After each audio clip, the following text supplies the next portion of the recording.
Dua-duanya ya, Bos? Ya, sampai dalam begini. Sampai apa namanya? Penyok sedikit. Karena memang nekannya harus kuat. Gitu. Nah, di Astra tidak ada yang mandatori. On kunci kontak, biarkan langsung start. Nah, tunggu 1 menit. Nah, kalau begitu mau bergerak jalan, itu baru mandatori ke sini. Kalau yakin bahwa mobil ini sudah pernah hidup tadi 1 jam sebelumnya, nggak perlu lagi kita ngecek ke sini karena kita sudah yakin pasti ini sudah hijau.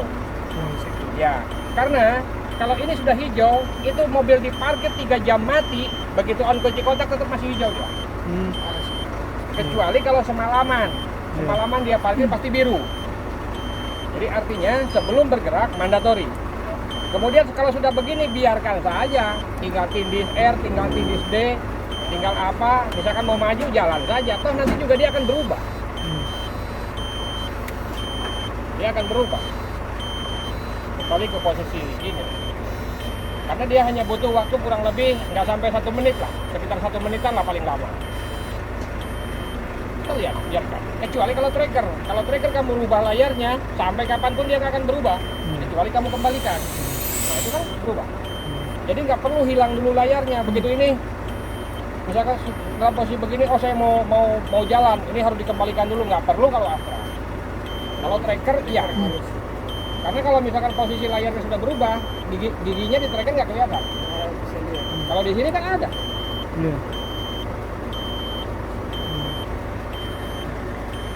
Makanya saya katakan bahwa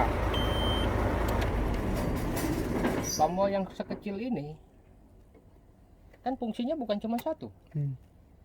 Yang ini untuk apa? Oh, untuk reset trip data, Pak. Yang ini untuk apa? Oh, untuk penerangan lampu dashboard.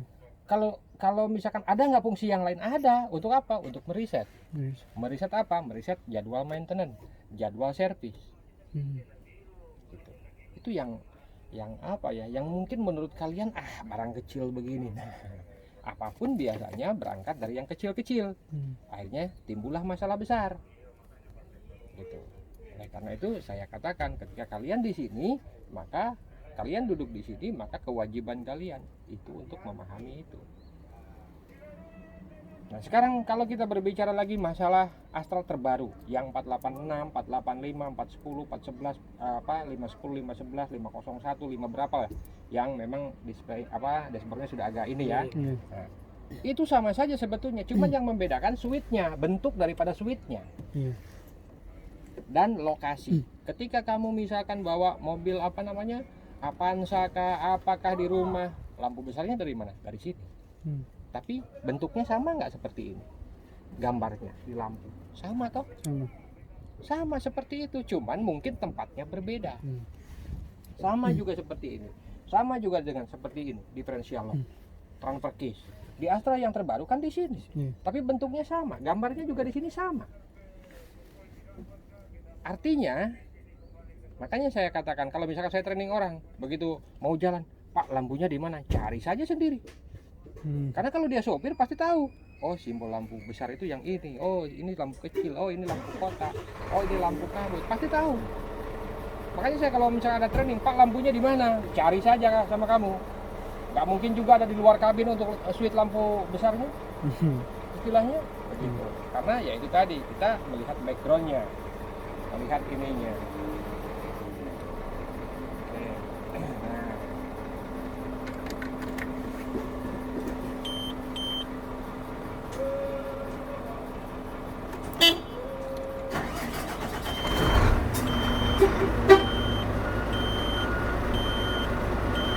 Kalau sudah 1 menit, angin kosong ataupun bagaimana, oke.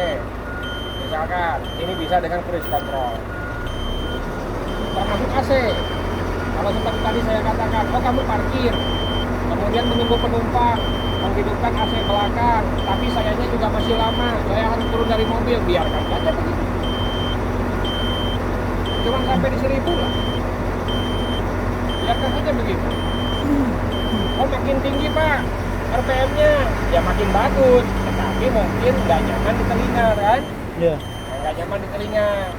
Tetapi Kalau masalah pendinginan AC, makin tinggi dia punya RPM, makin cepat dinginnya.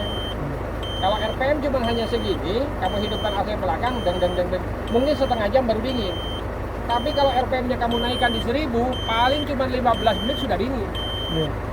Karena apa? Kompresor itu bekerja, makin cepat putaran kompresor untuk AC-nya, maka makin cepat juga dinginnya.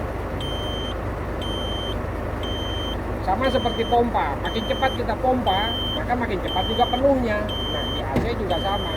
Jadi kalau dengan AC seperti begini, RPM sekian, ya lama untuk dinginnya, percuma juga, mesinnya juga rusak, di belakang juga lama, apalagi orang sudah penuh.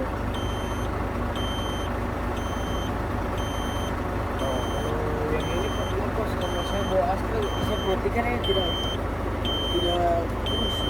Tidak pernah naik. Ya karena memang itu nggak difungsikan. Itu untuk apa? Itu untuk bahan bakar tambahan. Namanya apa? AdBlue. Nah, kalau di Eropa sana, Iveco itu sudah kategori Euro 5. Euro 5 itu apa? Bahan bakarnya satu solar, ditambah lagi dengan namanya AdBlue. Bahan bakarnya ada tangki tersendiri untuk AdBlue. Jadi dicampur dia. Makanya fungsinya AdBlue ini untuk apa? Untuk meminimalisir gas buang supaya tidak beracun. CO2-nya lebih dikecilkan lagi karena sekarang kan katanya bumi ini sudah apalah gitu kan. Nah, di Eropa sana standarnya sudah Euro 5. Hanya di Indonesia saja masih Euro 3. Nah, karena di Indonesia masih Euro 3, mobil ini Euro 3, ininya nggak dipakai. Makanya sampai kapanpun di nol.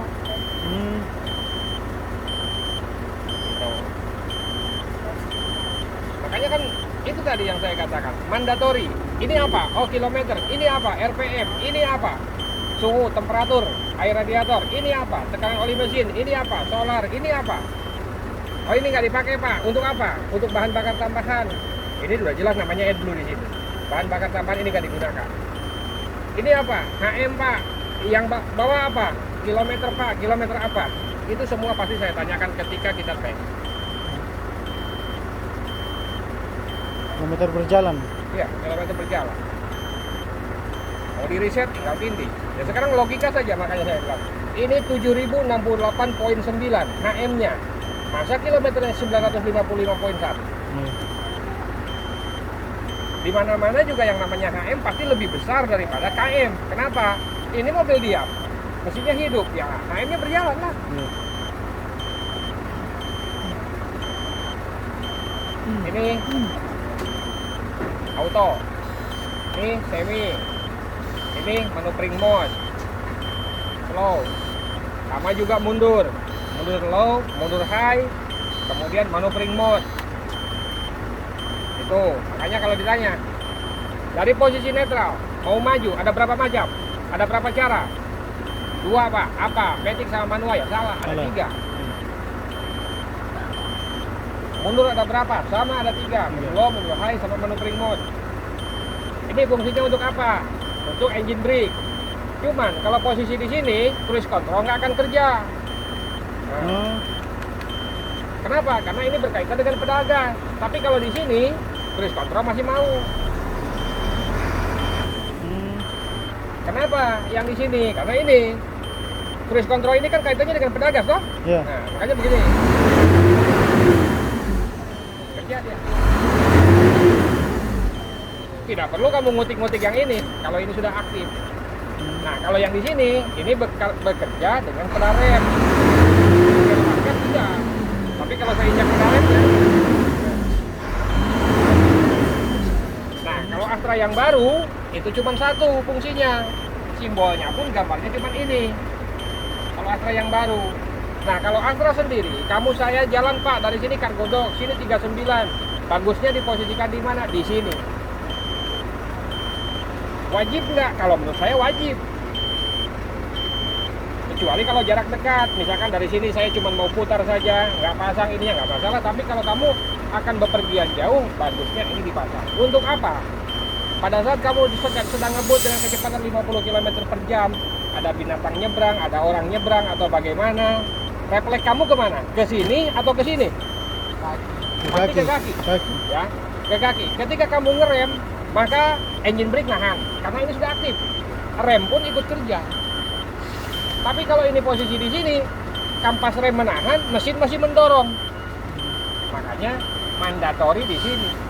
Kalau Astra, kalau tracker mandatori enggak. Saya tidak katakan mandatori kalau tracker. Kenapa? Karena kalau posisinya kamu di sini atau diaktifkan switch-nya, maka begitu diinjak begini remnya, nah langsung engine brake 2 bekerja. Begitu. Tapi kalau dalam posisi kecepatan rendah, tracker itu nggak perlu. Kecuali kalau dalam posisi gigi tinggi, di 13, 14, 15, bagusnya pun dipasang. Dipasang sambil jalan boleh. Kenapa tidak? Begitu sudah gigi, sudah sampai 7, matikanlah ininya. Silakan.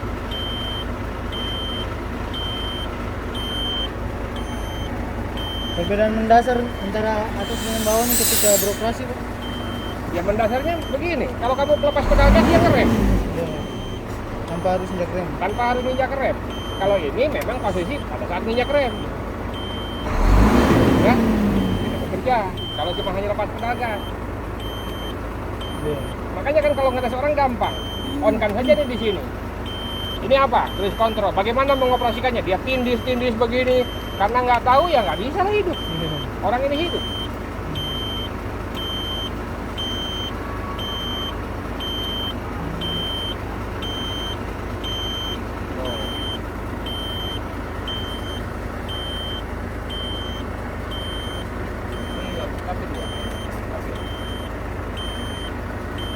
Ini ABS dimatikan. Bukan dihidupkan, tapi dimatikan. Itu ABS-nya silang. Ada tulisan ABS, baru tanda silang. Itu namanya ABS dimatikan. ABS, anti braking lock system. Untuk apa? Untuk menyeimbangkan putaran roda. Itu ABS.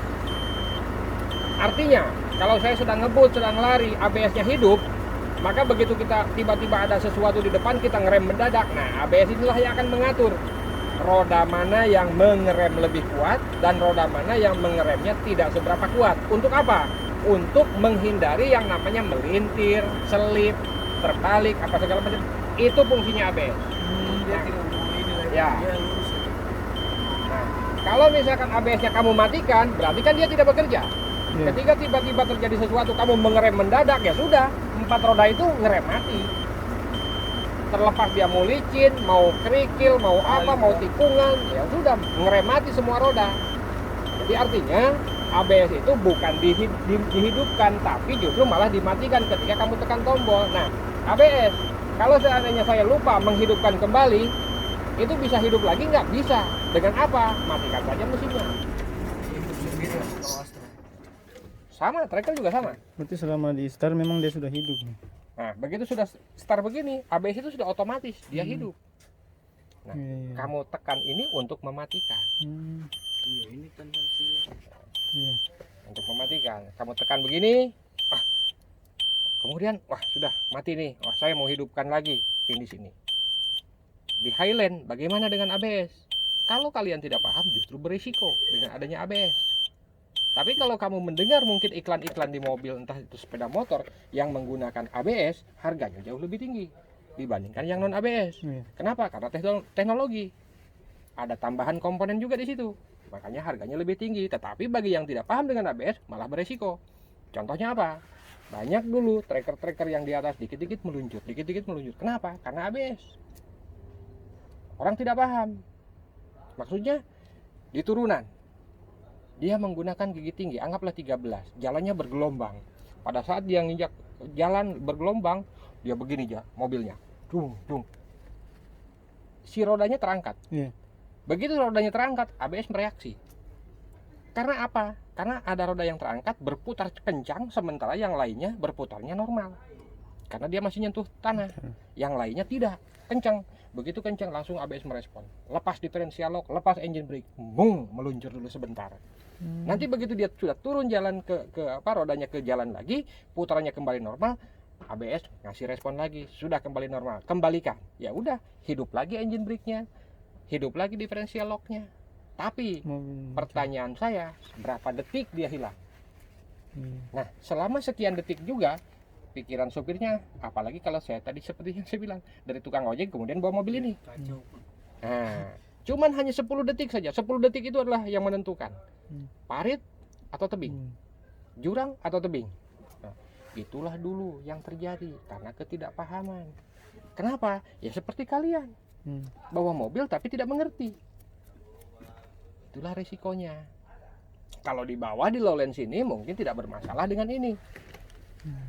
Berarti pada saat kondisi waktu itu Pak, misalkan seperti itu tuh, dimatikan? Matikan. Kalau sudah tahu, oh Jepang jalan keriting, matikan saja ABS untuk jaga-jaga. Nanti begitu sudah jalan kembali normal, hidupkan kembali. Karena apa? ABS kamu matikan bukan tidak resiko.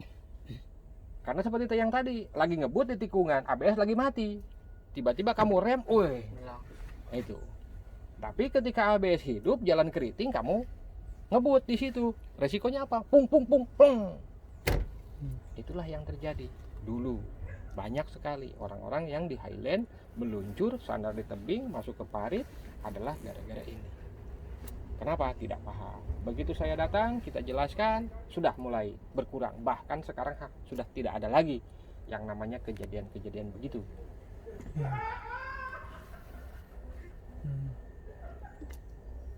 Ini kan sudah tahu PTO toh? Nah, PTO. Bisa nggak ini PTO menghidupkan PTO untuk menghidupkan AC sambil jalan? Kecepatan 30 km. Kalau di Astra settingannya macam-macam, termasuk juga di tracker. Tapi kalau tracker rata-rata di 10-an lah mungkin. Kalau 5 km per jam masih bisa tracker hidup. Kalau Astra ada yang 30, ada yang berapa, itu bisa sambil jalan. Bukan untuk saya hidupkan PTO ya, Pak. sambil jalan, tetapi Kecepatannya tergantung settingan. Tergantung settingan, karena mekanik juga kadang-kadang menyetingnya tidak sama. Kalau misalkan tracker di settingnya di 30 km per jam, itu bisa. Dalam posisi 20 kita hidupkan PTO, kita hidupkan AC-nya. Apa namanya? Bisa. Tergantung settingan. Yang tidak boleh sambil jalan itu hanya ini 3. Tidak boleh sambil jalan. Differential lock sama transvertis. Itu tidak boleh sambil jalan. Kalau yang lain-lain boleh. Apa saja yang boleh? Ya termasuk ini, termasuk off-road, termasuk ini, ini off-road, termasuk PTO, termasuk ABS, semuanya boleh. Yang nggak boleh itu cuma ini. Nah, kalau seandainya di lowland mungkin kamu nggak akan korek-korek ini. Tapi kalau kamu mau ke Highland berarti di 50 kamu harus berhenti untuk memasang apa? Ini. Namanya differential lock interaxle atau pengunci gardan. Nah, kalau posisi di sini, gardan mana yang kerja? Kalau di Iveco, gardan mana yang kerja? Belakang. Nah, kamu belakang juga. Dua-duanya. Kalau di sini posisinya adalah yang mana yang kerja? Dua-duanya. Tetapi tidak ada yang mengatur. Begitu ditanjakan nanti begini jalannya, apalagi muatan di belakang, berat di belakang, kira-kira gardan mana yang bekerja lebih keras? Belakang. Ketika ditanyakan? Ya, belakang. Belakang. Nah, yang bekerja lebih berat ditanjakan dengan penumpang penuh di belakang adalah yang depan. Kenapa? Yang paling ringan yang mana? Depan. Dia yang mencakar lebih banyak. Nah, sekarang kalau misalkan dengan muatan banyak, kemudian di turunan yang curam, ini posisi di nol, yang bekerja paling keras yang mana? Belakang. Kenapa? Karena menurut kamu karena nungging. Muatan paling berat. Nah, muatan penuh toh? Yang depan juga. Betul. Kenapa? Karena ketika ditanjakan, yang kamu injak apa? Pedal gas. Dia lebih mencakar lebih banyak. Ketika di turunan kamu injak pedal gas nggak? Tidak. Artinya apa? Diferensial depan itu menahan kuat-kuat. Nah, kalau ini diposisikan di sini, maka gardan itu sudah terkunci. Dalam posisi ditanjakan begini, di turunan begini, dua-duanya bekerja sama-sama. Ini namanya pengunci gardan atau bahasa kerennya differential lock interaxle. Boleh sambil belok, dipakai belok, boleh. Boleh pakai matic, boleh pakai semi, boleh. Silahkan. Berapa kecepatan maksimal ketika ini terpasang? 40 km per jam. Berarti mundur nggak bisa ya? Mundur kenapa nggak bisa? Nggak bisa. Mau mundur mau maju silahkan. Yang penting kecepatannya adalah segitu, tertinggi. Pak, ini kan kita belum pernah ini tuh Pak menggunakan ini. Caranya untuk menggunakan ini yang pertamanya apa ya Pak? Maksudnya yang aktifkan yang pertama di apa? Ya ini sudah Oh, yang iya. pertama. Nah, kemudian kalau ke Highland itu kan prosedurnya harus di low transfer case-nya. Nah, setelah ini aktif baru ini putar. Untuk melepas ini dulu, Ini. baru ini. Hmm. Untuk memasang ini dulu, baru ini. Oh, hello. Kan ini dulu baru ini. Nah, seandainya kita sudah menggunakan ini diferensial lock, masih selip juga, nyakar di tanjakan ataupun di mana atau di jalan datar atau mungkin di mana lah kamu misalkan selip, amblas apa segala macam. Ini sudah dipasang. Ternyata masih tidak bisa keluar. Baru berhenti, pasang interwheel belakang. Dari belakang. Ya. Untuk apa? Untuk mengunci roda. Roda yang mana yang dikunci? Yang belakang. Nah, pada saat tadi interaxle di sini terpasang, itu roda itu putarannya tetap beda. Makanya ketika di sini kamu masih boleh belok. Kenapa? Sekarang logika begini. Kalau seandainya setir saya putar ke sebelah kiri, roda mana yang berputarnya lebih cepat dan roda mana yang berputarnya lebih lambat? Pasti lebih lambat kiri, lebih cepat kanan. Toh? Iya. Nah, dengan posisi ini bisa nggak? Bisa. Tapi dengan posisi ini bisa nggak? Tidak. Karena ini roda sudah terkunci. Jadi mau lurus, mau belok, putarannya tetap sama kiri dan kanan. Resikonya apa? Ketika belok, ya dia lurus. Tidak bisa belok. Roda depan ya. Belakang. Belakang. Kamu lihat ini bulatnya ada di mana? Ada di Iya, belakang. belakang. Nah, kalau yang ini bulatnya di depan. Begitu sudah pasang ini, masih selip juga, nggak mampu juga keluar. Baru ini terakhir. Interwheel. Hmm. Tuh. Interwheel untuk apa? Untuk mengunci roda depan. Nah, ketika saya menggunakan interwheel belakang atau interwheel depan, boleh pakai matic? Tidak boleh. Hmm. Harus semi. Interwheel depan tidak boleh pakai. Interwheel depan maupun Belakang. belakang tetap tidak boleh pakai matic. Kenapa? Karena ketika kita menggunakan interwheel baik depan maupun belakang, ya, depan maupun belakang itu adalah untuk dalam kondisi darurat saja dan tidak diperkenankan untuk ngoper gigi. Nah, kalau pakai matic dia kan nama sendiri. Iya, iya. Kalau dengan semi tidak. Kecepatannya berapa, Pak? Kalau interaxle 40. Kalau interwheel belakang 20. Interwheel depan 15. Hmm. Ini lebih pelan lagi. Sama juga dengan transfer case. Transfer case itu adalah 40. Ketika Gitu.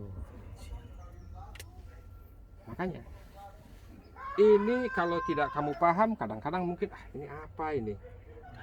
Coba deh. Gitu. Nah, kalau misalkan di lowland kira-kira perlu nggak? Bisa saja. Kalau seandainya kamu armor, datang ke Levi Timur, ternyata masuk di tempat-tempat yang basah, licin atau apa segala macam, atau mungkin ambles, ya berarti ini harus digunakan.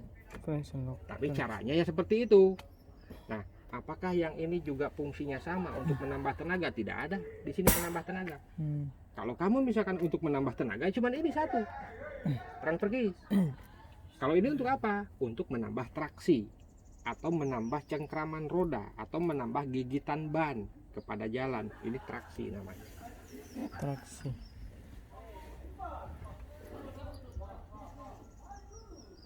Itu. Apalagi? Karena saya kira mungkin kalau untuk hanya nambah-nambah gigi atau mengurangi gigi saya nggak perlu jelaskan karena kalian sudah hari-hari toh. Iya. Bagaimana cara menambah satu, bagaimana cara menambah dua, tahu kan? Iya. Nah, ini untuk apa? Oh, angin. Untuk angin. Ini bisa sebetulnya beli konektor untuk bersih-bersih ini. Iya.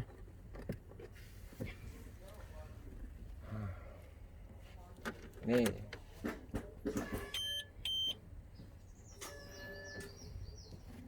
Oke, cek di sini untuk mengecek HMKM. Oke, di sini trip 1. Nah, ini total distance. Jadi kalau misalkan saya bawa mobil ini selama 1 minggu atau selama 1 bulan, saya ingin tahu jarak tempuh saya, habis solarnya selama 1 bulan tersebut berapa? Berapa kecepatan rata-rata saya? Kamu bisa cek di trip 1. Tapi kan ini Pak, mobil bekas orang, bisa nggak di reset? Bisa. Dengan apa? Terserah. Kamu tekan min atau plus, silahkan. Tahan saja 1. Tahan, baru tekan OK. Itu sudah 0 itu. Berarti mulai hari ini itu dia sudah menghitung kembali ulang. Itu adanya di mana? Di trip 1. Di vehicle data tidak bisa di reset. Vehicle data ini dia Hmm. akan secara otomatis terus menghitung dari pertama kali mobil ini di apa namanya digunakan sampai nanti di-scrap. Tidak akan bisa di reset ini. Tindis plus nggak bisa, nggak muncul. Kalau ini trip 1 bisa. Nah, trip 2 bagaimana? Tidak bisa, karena trip 2 pakai password. Cuman saya sendiri pun passwordnya tidak tahu. Ke bawahnya lagi, cek pengecekan kerusakan. Ini tidak ada masalah kan? Iya. Dalam posisi artinya normal. Kalau ada kerusakan, kemarin kan sudah saya jelaskan toh? Iya. Waktu kita cabut pius di sana. Oke. Yang bawahnya lagi language, bahasa. Oh, saya mau bahasa Itali. Nah, tinggal sama seperti tadi. Tekan plus atau min, tahan, baru oke. Nah, sudah Itali. Kembali lagi ke bahasa Inggris, geser lagi ke bawah, tekan plus atau min, oke lagi. Sudah English lagi. Ke bawahnya lagi password, nggak perlu dikorek-korek. Ke bawahnya lagi display. Nah, ini warna, background. Mau yang mana? Yang ini. Nggak bisa diganti. Yang ini. Cara. Yang ini. Mau yang ini. Terus bagaimana setelah itu? Oke, nggak bisa. Tetap dia akan kembali ke yang lama. Jadi harus seperti setting tadi. Display oke, geser ke bawah, geser ke sini misalkan yang merah, tindis plus atau min, tahan, baru tekan oke. Sudah merah sekarang. Kemudian ke bawahnya lagi, buzzer, alarm, tindis oke. Nah ini, terlalu besar Pak, mau dikecilin, minnya tahan. Itu. Kemudian like, lampu-lampu, ini oke semua. Padahal mungkin ada yang mati. Nah kalau tracker tidak bisa seperti begini. Ada lampu sen mati saja pasti dia tidak akan oke. Kalau ini tidak. Kalau nggak percaya cabut saja lampu besar satu. Pasti masih oke. Kenapa itu, Pak? Karena memang Astra tidak secanggih daripada tracker. Tetap harus menggunakan manual. Kalau misalkan kamu mau ngecek lampu, hidupkan saja baru keliling. Iya. Lampu saja. Itu. Kalau tracker, lampu ini saja mati, lampu sen mati, lampu kecil mati. Dia hanya hidup Astra ini kalau lampu sen sama lampu rem. Cuman 2 yang terdeteksi sama dia. Yang terdeteksi sama dia. Kalau lampu yang lain-lain tidak. Kalau di Astra. Ini terakhir light. Tidak ada lagi. Nah, kalau seandainya misalkan kamu posisi di sini, oh saya mau ngecek angin, tindis-tindis yang tengah, ya nggak bisa. Harus kembali dulu, baru tindis yang tengah. Nah, saya juga mau mengecek kilometer, tidak bisa di sini. Oke, tidak bisa. Harus kembali dulu, baru tekan oke. Itulah yang harus kamu pahami. Itulah yang harus kamu tahu. Itulah yang harus kamu mengerti. Masih banyak fungsi sebetulnya yang memang kamu sendiri masih belum apa. Contoh apa? Nih, seperti parking brake. Kamu kan tahunya cuma begini aja. Pasang. Toh? Ke bawahnya Lepas. itu. Toh? Ya. Masih ada nggak fungsi yang lain? Ada. Bagaimana? Ke bawah. Tindis dalam, tekan ke bawah. Oh, tindis dalam, tekan ke bawah. Masih ada. Tapi kalau begini kan tidak ada toh? Iya. Tapi kalau tindis begini, nah masih ada. Itu Untuk apa? Nah ini memang tidak difungsikan di mobil ini. Ini untuk trailer, Oh, terus. untuk frame open. Itu untuk yang beningan ya, Pak. Ya.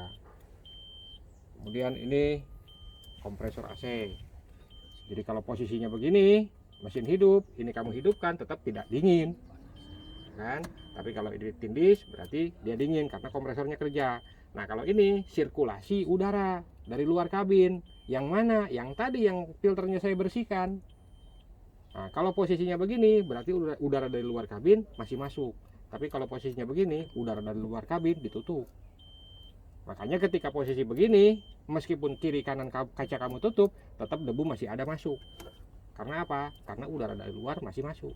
Tapi kalau posisi begini, udara dari luar tidak dimasukkan, ditahan.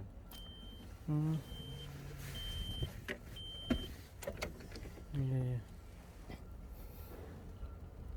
Apalagi?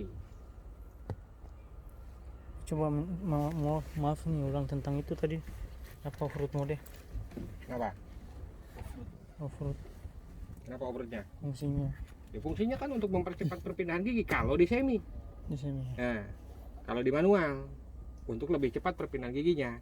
Tapi kalau kita berbicara di Matic, dia bukan cuma hanya mempercepat, tapi juga memaksimalkan putaran mesin.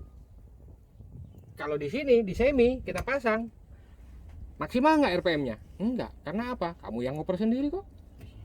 Mau RPM berapapun ya, saya mau ngoper saja. Tapi kalau di Matic, tadi kan kamu sudah tahu. Kamu juga sudah saya praktekkan kemarin toh. Kalau pakai tanpa off-road, maka RPM-nya cuma hanya 13, 14, 15 sudah pindah. Dengan off-road, berapa tadi? 2100, 2300, apalagi tracker. Tracker itu tidak ada yang ceritanya yang sampai di 2200, 2100, selalu 2300 sampai meraung-meraung baru dia pindah ketika off-road mode terpasang. Kalau di kickdown, tracker 2000 sudah pindah. Ini 2100 baru pindah. Kalau di kickdown.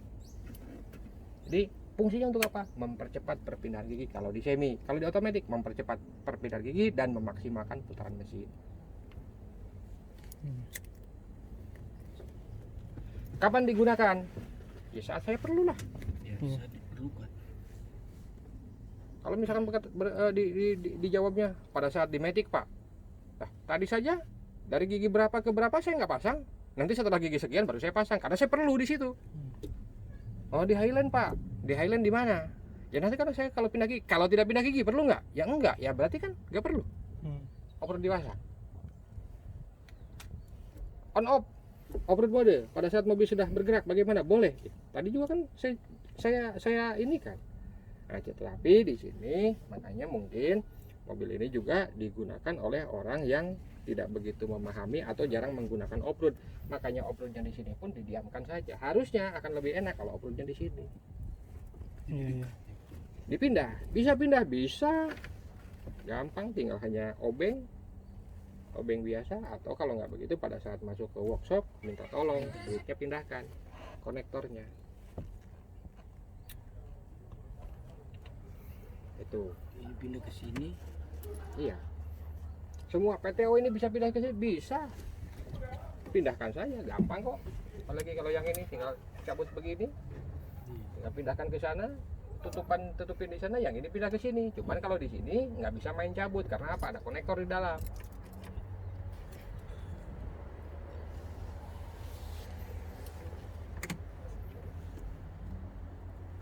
Oh ya Pak, untuk sensor ini nih sama yang ini. Itu saya nggak tahu. Itu bukan dari kita.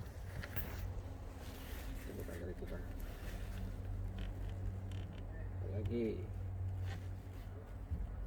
Maka saya tadi begitu saya parkir di sini, apa? Oh lihat, matikan.